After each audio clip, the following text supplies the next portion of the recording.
And so this is why I approach the language this way. So I try to give you not speech pictures, but speech histories. Now, just an example. These are present active participle singular and then aorist active participle singular. Masculine, feminine, neuter. Now, typically when you learn the Greek language, you have a bunch of these paradigms, and what you'll do is you'll write these out on 3x5 cards, and so you have a nice stack of 3x5 cards of endless lists, and you will do it by rote memorization over and over, and you'll just say it, luon, luantas, luanti, luanta, and you will just go over and over. And these are just the singular forms. You have plural forms, and you have many other types of participles.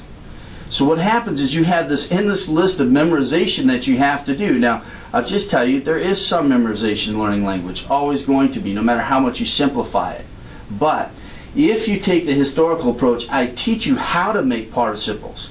So all you have to learn is the certain endings, and there's really only 3 endings that all participles are made from.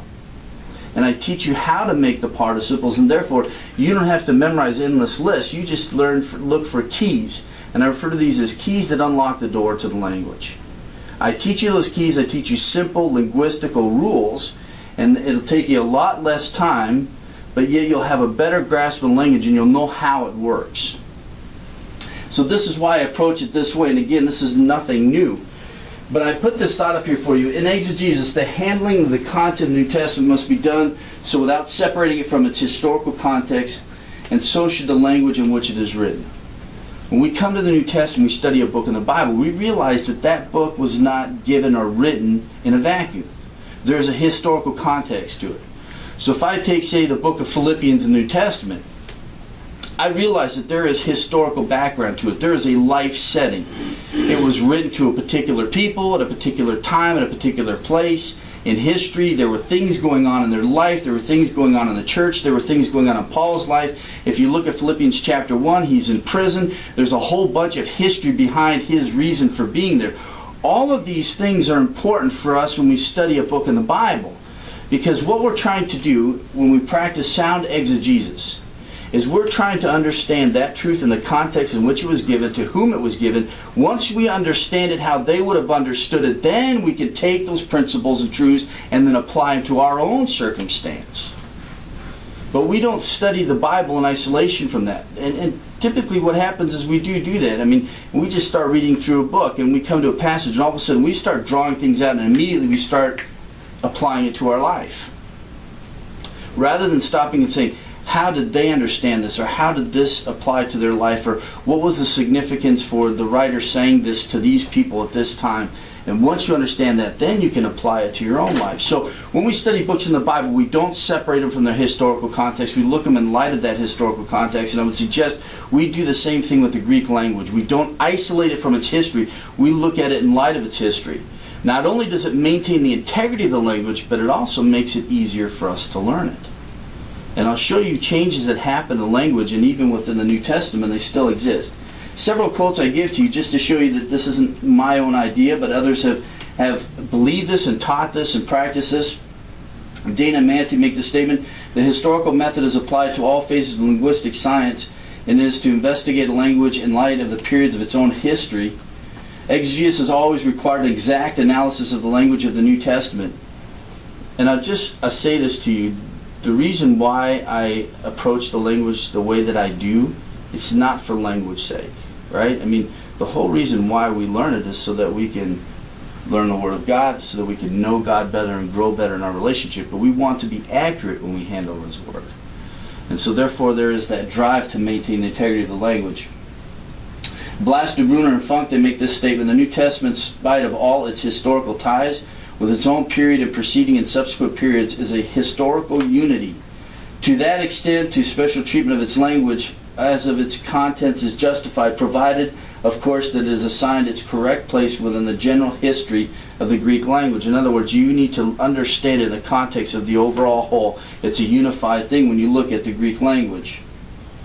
I give you this statement here from Blas, de Bruner, and Funk. The higher unity to which the language of the New Testament belongs is the Greek lingua franca. It was the common language of the day. So when we talk about New Testament Greek, we're talking about the everyman's language, if you will. It was the language that everyone used within the empire at the time.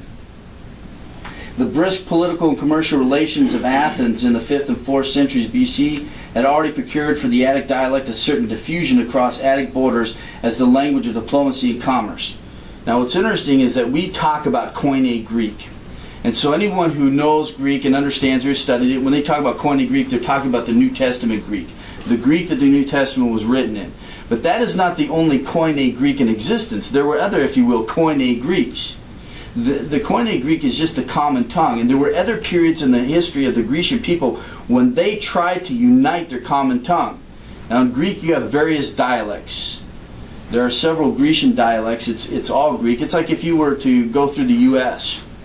and you go to different parts of the U.S. Sometimes you're wondering, are we speaking the same language? Right? We're speaking English, but we pronounce things differently. We have different phonetics, so on, and it can sound totally different. We could say one word over on the West Coast, they could say it on the East Coast and be completely different in sound, but we're speaking the same language. It was the same thing with the Greeks. They all had their own dialects. It was all Greek. There were many elements that were the same, but there were some unique differences as well. But there was a period in which they decided to start to harmonize everything and bring everything together. And eventually they passed a law in 403 BC in which the Attic alphabet was going to be the alphabet for all the Grecian people. This was the first movement towards the unification of this tongue. And all of this is in the providence of God. Eventually it's going to come by the hands of as they mentioned here, the one from Macedon, the conqueror. He pressed the Greeks into a unity with a heavy hand, and he carried the Attic vernacular of the Greek all over the barbaric lands. This is talking about Alexander the Great. The process began in 403 BC when they passed a law and they said, okay, the Attic alphabet is what is going to be the alphabet for all the Grecian language. This is going to be the common alphabet, if you will. Now the vision started with Alexander's father, Philip of Macedon. This is an amazing thing. So Philip of Macedon, this is after the passing law in 403 BC. Philip of Macedon, he had this vision of uniting the Grecian people. Now it's interesting that when we study the book of Philippians, originally the city was called Crinides. Okay? Now when it was called Crinides, before it was referred to as Philippi or called Philippi, they were having trouble from the Thracians. And the Thracians were pushing in from the north into their territory. And so they petitioned to Philip of Macedon to ask him to come to bring them help and to come with his army and to push the Thracians back out of their territory. When he came to their aid, he did so. He pushed them out of the territory, but he found that this was a great place that he wanted to establish, really sort of the main hub for his movement towards unifying the Grecian people was going to be his capital, if you will, and he named it after himself. Philippi, Philip of Macedon. This was the first time in Grecian history when a place was named after its benefactor, someone who conquered it. So Philip names the place after himself. And he also found that on the hill of Dionysius there was these gold mines, and so he decided, hey, we can mine gold, I'm going to make coins, I'm going to put my face on it, I'm going to unite the Grecian people, I'm going to have money, it's going to have my face on it, and I'm going to unite the Grecian people, and I am going to be their king. Now this was in about 358, 359 BC. He was assassinated in 336 BC. Untimely death, but sovereign in the hand of God. It was all by God's timing. So he had this vision, but he never carried it out. He started the process. We had the unification of an alphabet. We had Philip of Macedon making this movement to unite all the Grecian people. And all of a sudden, now he's assassinated. Now comes on the scene his son Alexander the Great. At the age of 19 years old, he decides to take up his father's vision and conquer the world. The first thing he did was he attacked the city, a Grecian city of Thebes, and he destroyed it. I mean, mercilessly destroyed it. What that did was that forced all of the other Greek city-states to join together, and they came to him and they said, we want you to be our chief, you're our commander, whatever you need for troops, we'll supplement or augment your troops, your army, go do what you want to do. But when he did that decisively, he forcefully made himself their ruler, if you will. Then what he decided was, this is what I'm going to do. I'm going to unite the Grecian people. He decided to cross the Hellespont, and he was going to pay back the Persians for their invading the Grecian lands in the time of Xerxes. And he decided, I'm going to make them pay. But not only that, but his desire was to conquer the world and to really Hellenize the entire world. And that is essentially what he did. So he took along his philosophers, his historians, his scientists, and he took them all along with him. Wherever he conquered, he spread the Grecian culture everywhere he went. And so this is when, if we will, the Koine Greek, the true, real Koine Greek, was brought into existence. It was by the hand of Alexander the Great, prophesied in the book of Daniel. This was no surprise in the plan of God. This was all a part of the plan of God. And to me, when you study the Greek language, you have to know these things because it's just so amazing to watch. There are things I'll show you in the class, developments of the language, that the language was brought to such an amazing apex in the history of its development for this particular period of time, and then all of a sudden it started to change and there was a decline in the language. There were things that were dropped off, there were cases that were lost, prepositions that were lost, parts of speech that were lost that don't exist in modern Greek anymore. But God brought it to a specific point in time to give his revelation, but he used someone like Alexander to do that. I give you some quotes from A.T. Robertson. Change is inseparable from life, and the language is dead so long as it's undergoing change, and this must be true in spoken and written usage. Such change is not usually cataclysmic, but is gradual and varied. Another statement that he makes, the vocabulary of the Greek tongue must therefore continually develop.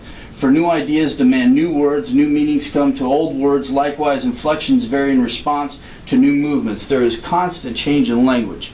Now sometimes when people approach the Greek of the New Testament, they say it's a dead language. It's not. It's not. It's still in existence and still being used. And even in the writing of the New Testament, there were changes that were happening, and we can see those in the text. And I'll give you some examples of how the language is changing even at that time. It was still a living language. It was not dead, and it's not dead today. And so this is important for us when we study the language to understand this fact. And so I'll show you some unique things that happen. And we come across these things in the New Testament. You'll find these things in the New Testament, and it's interesting because, we buy these Bible programs, and they're supposed to make studying the Scripture easier. And in a sense, they do. They're great tools. But I tell people more and more these days that you need to know the languages to use those tools, to make sure that you use them accurately, because they do have errors.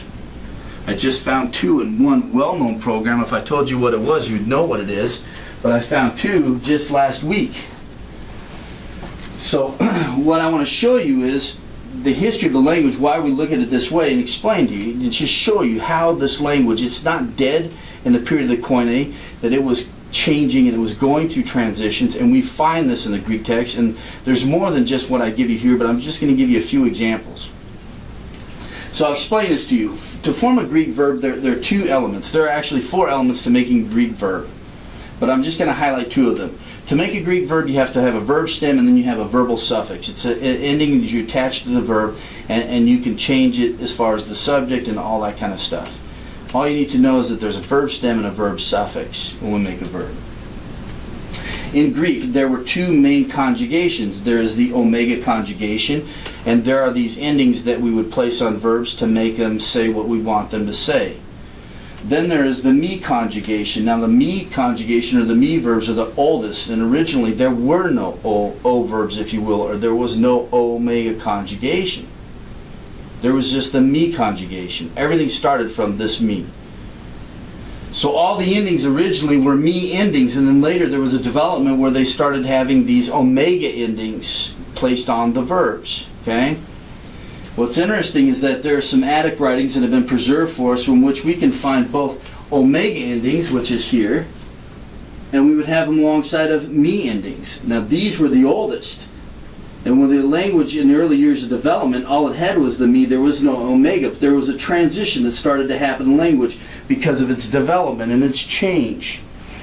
And so all of a sudden it developed a second conjugation, O conjugation. In Attic writings we can find both of these conjugations side by side. We find them also in the New Testament, Revelation 3:9. We have dido, but we also have didami.